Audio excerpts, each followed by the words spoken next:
blankly up at the night sky, surrounded by a crowd of wide-eyed, open-mouthed women in the long skirts and puff-sleeved shirtwaists of the 1890s, a gaudy whore in red, white, and blue spangles, and a country doctor in a frock coat and top hat, groping inexpertly for a pulse. But from the gaping hole in the victim's chest, and the amount of real blood that had soaked into the dust around the body, it was clear to the assembled crowd, which included Mike McQuaid, Ruby Wilcox, and me, China Bayles, that we might as well skip EMS and phone the sheriff. But I'm getting ahead of the story, which begins, for me anyway, several days before the man opened that fatal door and ended up dead in Indigo. So I'll start when I first learned about the problem, on a sunny Monday afternoon in early October, as I was giving Allison Selby and Ruby Wilcox the two-bit tour of my backyard garden. That's when Allie told me about her Uncle Casey and his plan to see the town of Indigo dead and buried.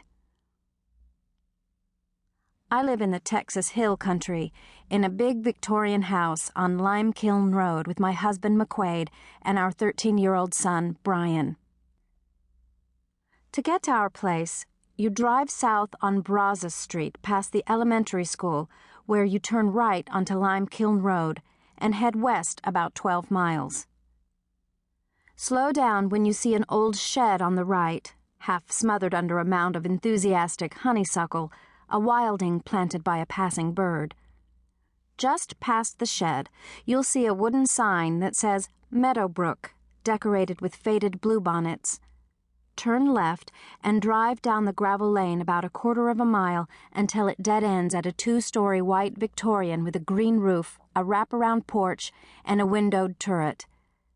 The house is surrounded by pecan and live oak trees and a couple of acres of grass that always needs either watering or mowing, depending on whether it's rained lately. September had been much wetter than usual, and Brian, who is the chief lawnmower in our family, had spent the last couple of weekends with his mother.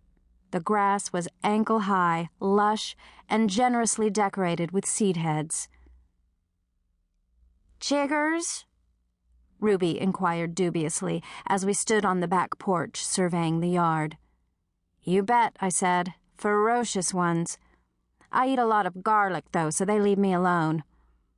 I reached for a small bottle of the herbal bug repellent that I sell at the shop. "Chiggers hate this stuff almost as much as they hate garlic." I handed it to her. "Want some, Allie?" Allison shook her head.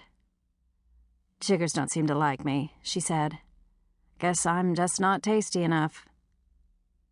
She leaned against the porch railing, gazing out across the yard. "Gosh, China, it's so green and lush." I grinned. Lush was a polite way of saying that the garden had gone back to the wilderness. "It's amazing what a little rain will do," I said.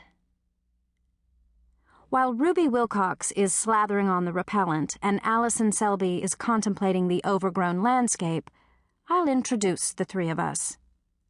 My name is China Bayles, and I'm the proprietor of Time and Seasons Herbs in Pecan Springs, a small town halfway between San Antonio and Austin on the eastern edge of the Texas Hill Country.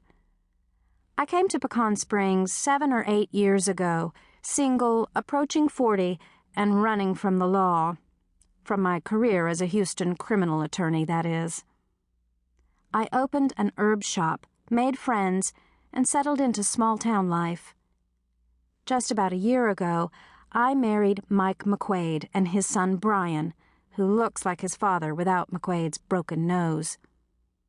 Brian came with a pessimistic basset hound named Howard Cosell and a varying assortment of footloose and fancy-free lizards, frogs, and spiders, which are supposed to live in his bedroom but have a habit of showing up elsewhere, especially where you wish they wouldn't.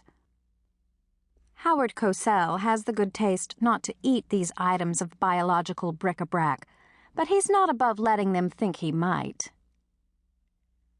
Ruby Wilcox is my best friend and business partner. She's slim and tall, 6'2" in the open-toed blue slides she was wearing today, with frizzed henna-red hair, a liberal smattering of sandy freckles, and a generous mouth, lips.